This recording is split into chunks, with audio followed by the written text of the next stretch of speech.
Hello, everybody. I'm Will. And I'm Kristin. And this is So I'm Watching This Show. On today's episode, we're going to have a conversation about James Bond and the newest and final Daniel Craig James Bond movie, No Time to Die.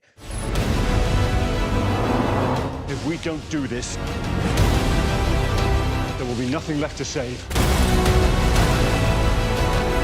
I have to finish this.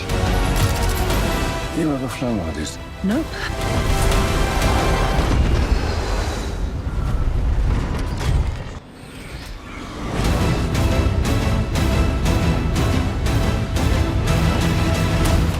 For some reason, I went into the song with Alicia Keys and Jack White. Another way to die.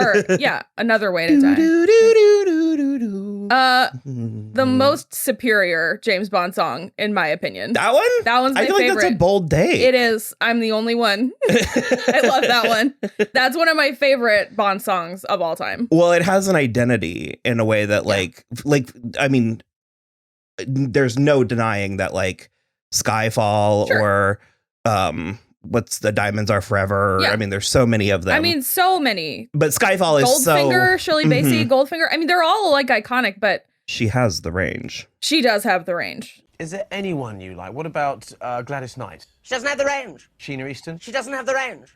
Paul McCartney? She doesn't have the range. Shirley Bassey? She doesn't have the range. I'm sorry, Shirley. I love her to bits, but she doesn't have the range. But that's you. I don't care. I don't have the range. But Another Way to Die is weirdly my favorite. I love Jack White and his voice and his sensibilities. It's very odd. No, I mean, I liked it too because I started to sing it. I was always really fond to The World Is Not Enough. Oh. The song? The song is good. The movie is so bad. I don't remember the movie. I just remember the music video. So the only thing I really remember about the movie is Denise Richards plays a nuclear physicist named Christmas Jones. And the very, very last line is James saying, I always wanted to have Christmas in Turkey. And then I thought it was weirdly, down. I thought it was grosser than that, though.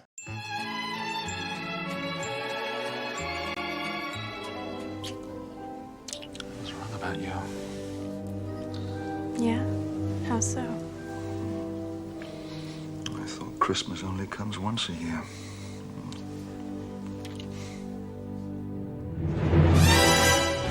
I thought it was weirder than that. Even when maybe I've just merged it with the Geely gobble gobble. Oh God, gross. What year did that one come out? 99. 99. So even like 13, 14-year-old Kristin was like, ugh. I don't like that at all. I am definitely fond of James Bond. Nowhere near where you are with it. But the big espionage like stuff, it's always been a little bit too like big and loud and noisy for me. However, the Daniel Craig ones have by wide margins done the most. That's weird to bring me in because they are the biggest, loudest ones. They're very stylish. They're very sleek. They are very They're very stylish. Yeah. I like almost all of the girls. Isn't Gemma Arterton in the first one? She's in the second one. Second one, yeah. It's only Eva Green in the first one. Okay, yeah. I did like that one. I saw that one.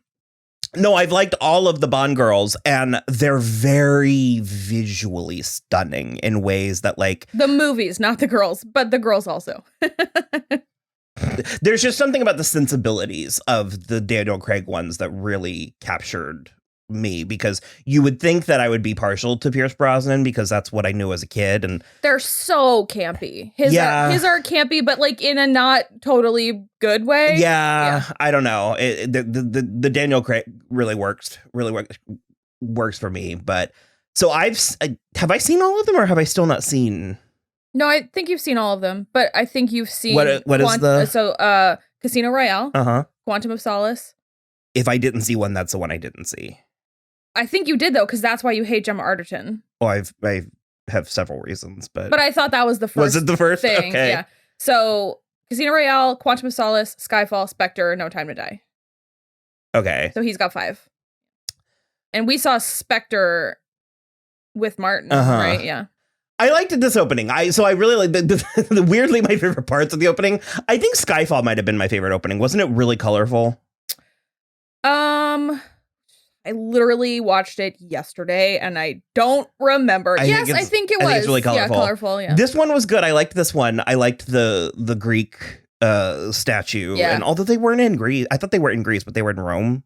They were not in Rome, but they were in Italy. Italy, rather. Well, I mostly followed the plot of this one. I was actually going to introduce this episode as Kristin explains to me what I just watched.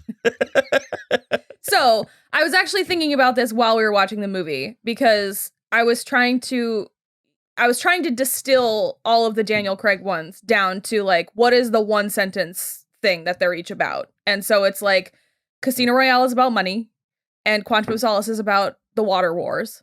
And Skyfall is about revenge. Mm-hmm. And Spectre is sort of about like the globalization of terrorism. Mm-hmm. And then this one is just like it's biological warfare, but then there is also like a coming full circle of the whole thing. Mm-hmm. But yeah, I was surprised that it took us this long to get biological warfare, if I'm being honest. Yeah, I did. Although I do think that's what happens in the world is not enough. I think it might be biological warfare too.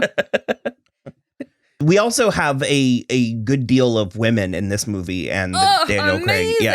Yeah. It would have probably only been better if Judi Dench was still M. It opens post, obviously, Spectre. He has retired and is actually just sort of like living life with Madeline. Yeah. And things are going swimmingly for the most part. Mm-hmm. Yeah. But then he tells her that, or she tells him that he has to like say goodbye to Vesper finally. Yeah, I didn't. So he was still hung up on. It's not so much hung up as it's like, because he obviously still loves her. He literally says that in the movie, but it's more about like, he can't forgive her. And until he forgives her, he can't trust anyone else because she betrayed him. And like, he's always expecting a betrayal. So I need to speak to whoever hurt Phoebe Waller-Bridge because I don't know what parts of this movie she was responsible for. She did a Passover. I know she did a Passover. I don't know how much of it she was responsible for in that kind of going, but there was something about this that was very emotionally resonant to Fleabag.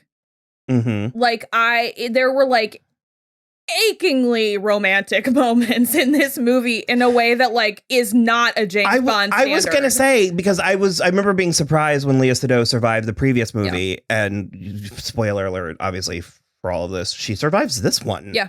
And that, I thought she was a goner in the first 15 minutes. So, okay, spoilers.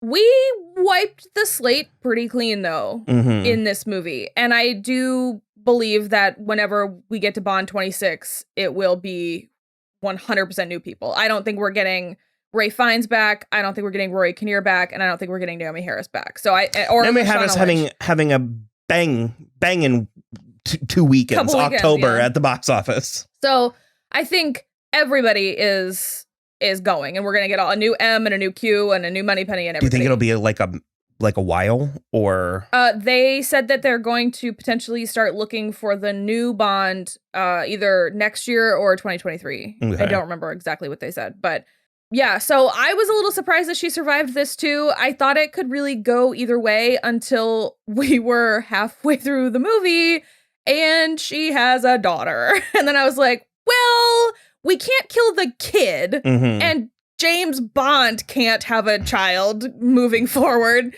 So that was about when I was like, oh, I know what's going to happen at the end. Okay. That's when I knew. So in order to set the whole thing up, we have to go back to the beginning, which is basically this movie opens with no James Bond, which is unusual for a Bond movie. It usually opens with him, but this opened with a flashback. It opened with a horror film, a very effective horror film. Very effective. To Madeline's childhood. So her dad was a spy? Did we know that? Oh, yeah. Her dad is Mr. White. Okay. He was in the first... He was definitely Inspector because James kills him, Inspector. And that's when he meets Madeline. Okay. To tell her. So anyway, we knew that, and James knew that. Everybody involved knew that Mr. White was her father and that he was a spy. Because he betrayed England. and they were chasing him since Casino Royale. Mhm. It was like a problem the whole time. So anyway, we watch this man in a creepy ass mask, apparently called a no mask, which is like carved from a tree and then painted with natural powders. It's like a thing. Was it mildly problematic? It felt Maybe for him. It felt. His casting felt weird. I didn't feel like he was old enough. No, to be.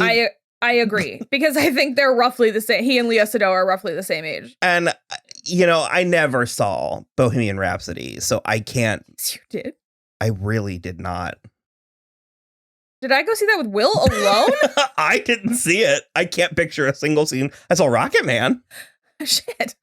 Are you doing a bit? No. I swear we saw that together. I've never seen Bohemian Rhapsody. Oh no, me and Will watched it at home. Yeah. That's right. It was bad. Yeah.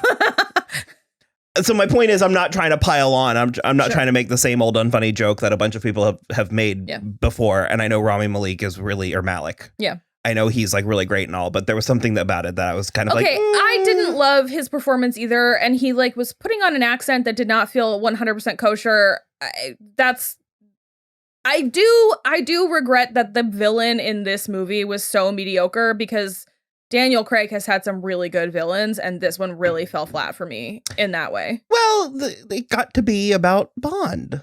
Sure, but like I like for there to be an interesting villain, and this was mostly just like a bunch of faceless dudes shooting at him that he mostly easily overpowers, and then Rami Malek prancing around in like a kimono, which also felt weird. I was like, I don't know. This would have flown like 10 years ago. Sure, but yeah. There was a few things, because another thing that kind of was chafing me was I was listening to a review, I forget what, but the woman, she was like very passionate about stop using physical disabilities to signify evil. So, and there was several of that in this as well. I definitely understand that. And I definitely agree that like we could, cut back on that for sure. The thing I will say is that pre this movie, Blofeld was not disfigured. James did that to him, and so it's like he was just Christoph Waltz in Spectre. But that being said, it does have like a 60-year history of that being a thing. Which, the guy with the eye, and then the burns, and then it just kind of. So the only thing I'll say to that is that it is just like a Bond thing. It's a staple of the genre. So it's like I definitely agree that we could cut it out, but I'm aware of it in a way that I'm like, let's not so much start moving away. Exactly. That's kind of the route I take a lot of times, where it's like not so much yelling at people and rubbing their noses in it as it is just choosing to come on, guys, not do that anymore. Let's move forward. So anyway, we start off with that. He comes to kill Mr. White. Mr. White's not there, so instead he kills his wife. And he tries to kill. She seemed pretty worthless. So worthless. I was like, is he going to be more? Because that's what he says to her. He's like, this will hurt him more. And I'm like, will it? Because she seems to not be interested in this situation at all. So I think it's going to work out. I think she had been dead for 5 minutes by the time she realized. Yeah. So he tries to kill Lea Seydoux. She, like a boss, little girl shoots him, empties the clip in him. That was so we had, once again, a miserable theater experience. Oh my God. But there was a woman, apparently it's an epidemic of the pandemic, as people have forgotten how to be humans in public. It was fucking horrible. But there was an older woman one row ahead, and while somewhat annoying, it was at least genuine. Sure. She was very into the movie, and she was very easily startled by everything happening in the movie. I'm talking throwing her hands in the air. Oh, I couldn't see her. Oh! Multiple times. I'm surprised there wasn't like a white wine shower. Oh, but no, that scene, the little girl, I was like, let's get this movie. Yeah.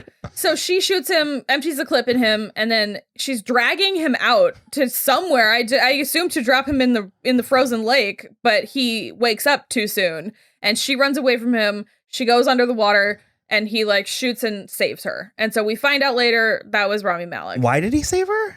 I don't fucking know. That didn't, okay. It did not check to me. Okay. I was like, this doesn't make any sense. Now you're just like, because there's no way that 25 years ago, he already had the idea to do what he's doing now. There's no way. So regardless, then we check in with Bond and. So what was Spectre? It's a secret organization? Yeah. that Of bad is guys. evil. Okay. Yeah. just bad guys. And so they basically in Spectre they show like Q has like a screen up and it's like Lashif and Dominic Green from Quantum of Solace, and so it's like, and then Javier Bardem, who remains the best of Daniel Craig's villains because he did gay stuff with him. Ooh. See what she's done to you. Well, she never tied me to a chair. Her loss. Are you sure this is about M? It's about her. And you and me. You see, we are the last two rats. We can either eat each other,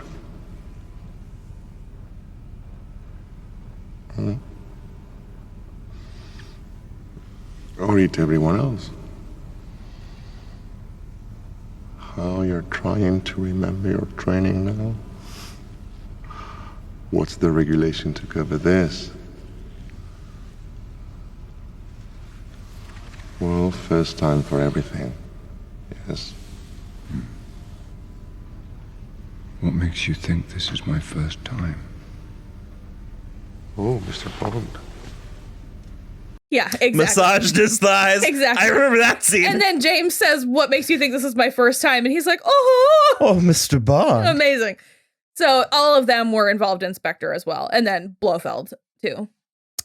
So they were gonna do biological warfare, but then the scientist was already working for someone else. Okay, so the scientist was working for M.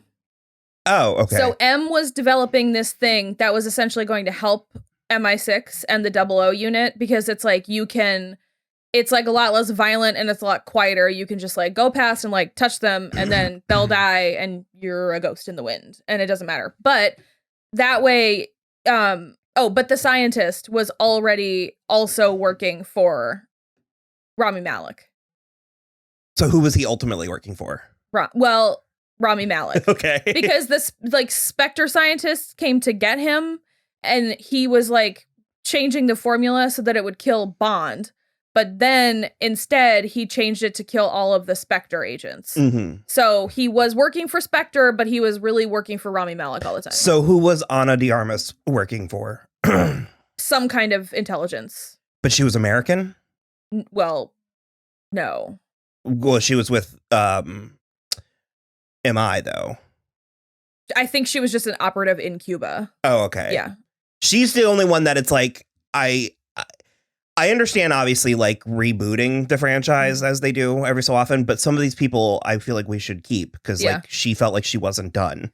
Like she just got this job. So I agree with you. The only issue is that they did then have to deal with the consequences of the end of this movie. Mm-hmm. So, and that's like difficult to do. Like you can't have like everybody moping around in the next movie because they like remember. They had the drink. You know? Yeah, but that's it. No one has any lasting emotional consequences. No, so I just okay. wouldn't hate, and I mean I would buy it if she showed up in another movie. I would like. Apparently, Daniel Craig handpicked her. Really? Was like, I worked with her on Knives Out. I want her for Paloma. I wondered what was what came first. She was funnier than I think than I would have expected for both her and the movie. Yeah. And I'm going to attribute that to Phoebe Waller-Bridge. It was nice. It was a nice turn of pace. So that is essentially what Daniel Craig also picked Phoebe Waller-Bridge and wanted her to come in and punch up the dialogue and stuff. And so they were like, sure. There was a handful of like the jokes and some of them were even like standards, like even cliches, but between the writing and the deliveries were really good. Like the scene where him and Leah were driving down the coastline and he says something about like the view. Yeah. And she's just staring at him. And I can't even remember what she said. She says it's growing on me. Yeah. So it's a cliche joke, like she acknowledges it, but just the phrasing of the it's growing on me versus like it doesn't suck. Yeah. You know what I mean? Like I don't know, there was just something about it doesn't suck. I did want to talk about Ana de Armas because she was so cute and he was so amused by her. Just like sort of delighted every time she was like, oh, I know, I'm really excited. And then she was just like chugging the martini and like all this stuff. It was very good. It was a lot of energy that came kind of out of nowhere and then just and then went, and not in a bad way, but it was like a vignette, and they usually are the second and third. That's the thing, is I always want the first Bond girl to stick around a little longer. It's like always the first one that I'm like, oh, plucky, and then it's like immediately dead or gone, and she didn't die. None of them died. None of the girls. Also, I really, really wish that all of her footage was not in the trailers, because I had seen like all of the fighting, and I thought there was going to be more, and there was not. I guess that could lead us to Lashana Lynch, who plays the new 007. Nomi, I think was her name. She's so great. And she wore so many amazing slacks in this movie. I was really into her. I liked the whole scene where he like picked her up. Yeah. So she knew who he was in that scene? Yeah. And he knew who she was, or he caught on pretty quickly. He caught on that she was intelligence, British intelligence. I don't think he obviously, because he was surprised when she said, I'm 007. But I really liked that. That's something that I'm assuming, I have not seen all of the Bond movies, so that's something that I'm assuming we have not seen before, is I think we've seen our James Bond grappling with another 007. Well, not another 007, but I think we have seen other 00 agents, like the other numbers. But yeah, this is the first time that I think he's been not the 007.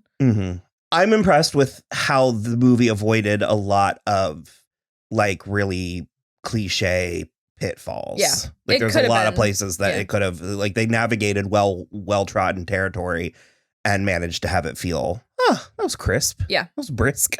They were basically in Cuba trying to find our location. So we were in Italy, Jamaica, Cuba. Yeah. And then an island in the like in between Japan and Russia. Okay. A disputed island in between Japan and Russia.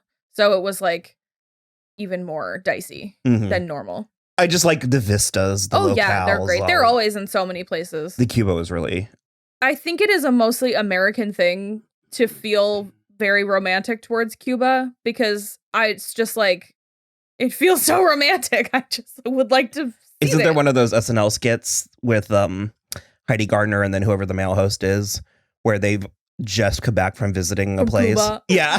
And they're really problematic about the Nolans. And wild women in the streets. I mean, you know, they're poor, but they've got rhythm. And they dance. And it's so wonderful. All the Cuban children, they love to smoke. And you know what? They look so cool doing it. You know, just leaned up against saturated pastel shops. Smoke. Should we call it a night? Isn't it Is Cuba one of them? Isn't it the like influencers, right? It's not. Oh, it's not the influencers? They're just like a couple. Oh, okay. That like, because the Nolans was I just watched that one. That was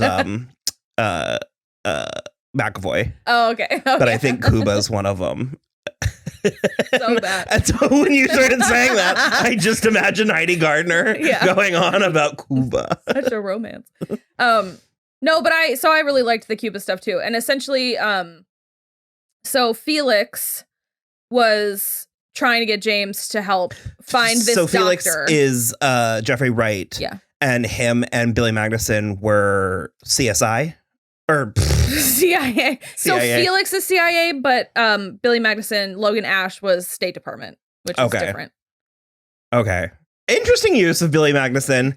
His fucking stupid face. I love it so much. And he was just grinning the entire time.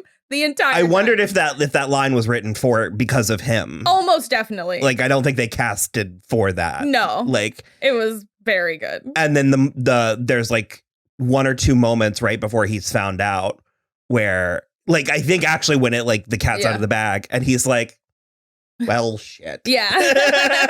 Like, it was very interesting. It had a little bit of flair to it. I dug it. That was the kind of thing where I felt like there were a lot of characters that were like a smidge too disposable in this. Because I was going to say underutilized, and I was like, I mean, we didn't need a lot of him. No, but it was like he was at that beginning part and then he disappeared for like 40 minutes of the movie and then we saw him again and I was like, well, okay. It's a 2 hour and 43 minute It is movie. long. It's long. So anyway, his spoilers, his death was pretty great. Pretty good. Very vengeful, which I liked, yeah. The truck fell on him. Yeah. And you could kind of see his head. Oh, yeah. It was bad.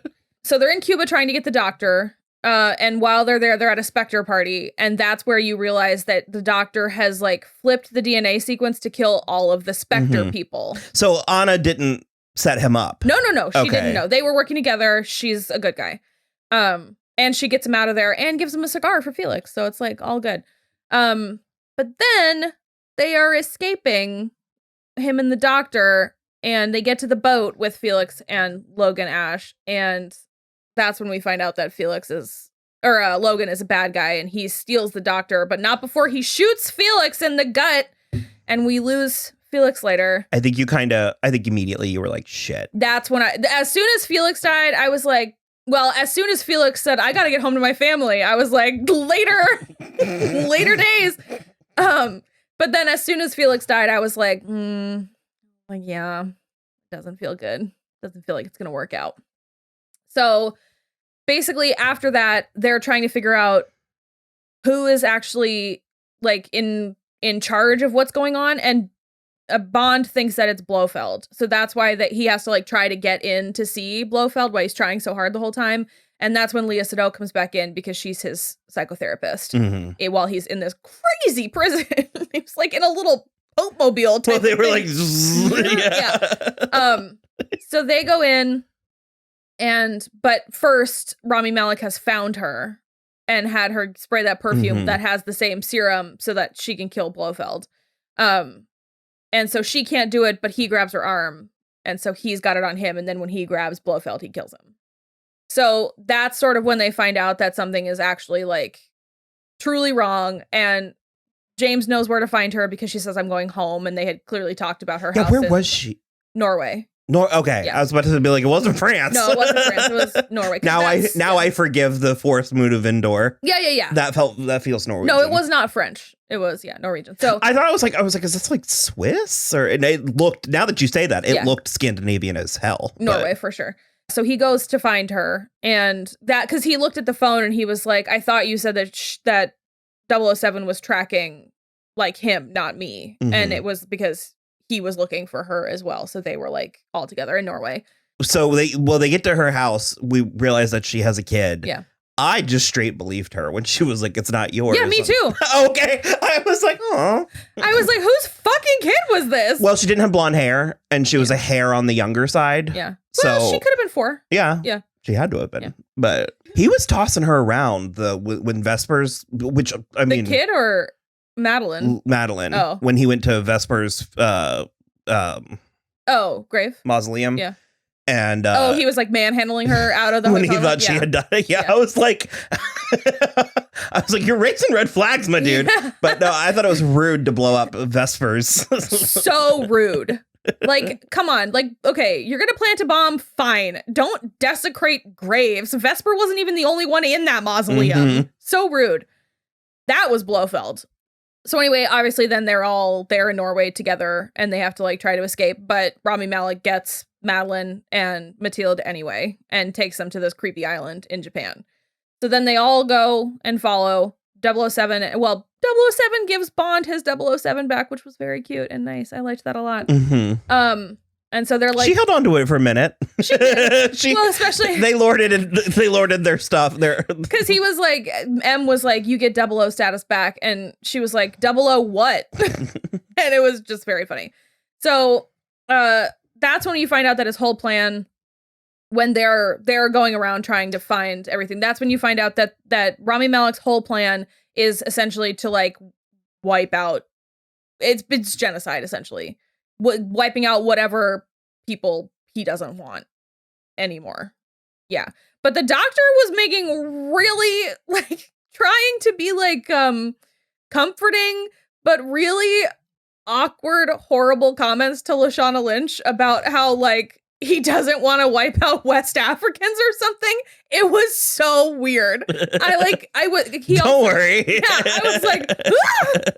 He also had like a really heavy accent, so I was picking up like every second word, and so he might have said something different, but she was not having I needed it. the captions on in this movie. I could agree with that. I was like, what? Yeah, I could agree with that for sure. I really liked Rami Malek's poison garden. That was cool. I want a poison garden. So why was he trying to steal the little girl? As leverage. Oh, okay. But that's another plot hole, because then he just like, she bit him to go find her stuffed rabbit, and he just like let her go. And I was like, that is your last piece of leverage, my dude. And so whatever. So yeah, they realize that that's what it's like, basically like a farm and a factory for this like genetic poison. Mm-hmm. And so they find Madeline and Mathilde and they get them out, but then Bond stays behind to open up the like doors, because otherwise they won't be able to blow up the whole structure. Because it was like a World War I bunker. Yeah.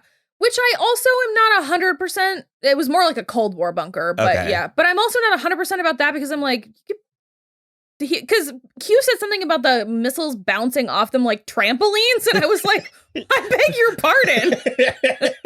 I was like, yeah. I was like, I don't know, aim for slightly behind it then. Like, what are we doing here? So anyway, he stays behind to like, you know, figure that out. And then Rami Malek finds him and he like closes the hatches back up. And so he like, they fight. And he had previously shown Madeline this like vial of blood or something that he had that would like infect. It was like made from her, I think, because before she walked into her appointment with him, he was folding up one of her hairs in a handkerchief. So he had her hair. So he made it so that whoever had that would be able to kill her, essentially. And so he smashed it on James's face, and it got in James's bloodstream. So even if he had been able to leave the island, he would have never been able to be with his family, because he would have killed them instantly. Well, I mean, Pushing Daisies made it work for 2 seasons. No, that's not how this is at all. Saran wrap. No, like he can't even be in the room. It will like, it's aerosolized. Saran wrap around him. So then he'll die. A bubble. A bubble. So anyway, that's when he calls Madeline on 007's like earcom. It was actually, I think, with the women and having Lashana Lynch as 007, it was giving me Kingsman. Yeah. Oh, I felt Kingsman vibes too. For and sure. the sense of humor. It was like a hybrid between Kingsman and like a serious James Bond. A serious Bond, yeah. I think it was really good, and I think it was a really, really good idea, because this is the first time James Bond has ever. Spoiler alert: he dies. He stays there and gets blowed up. Yeah. I think that was a really smart move. It's the first time James Bond has ever died in a movie. He always just like makes it to the next one, which is why just stops. Which is why it seems like it's going to be a full reboot when the next one comes.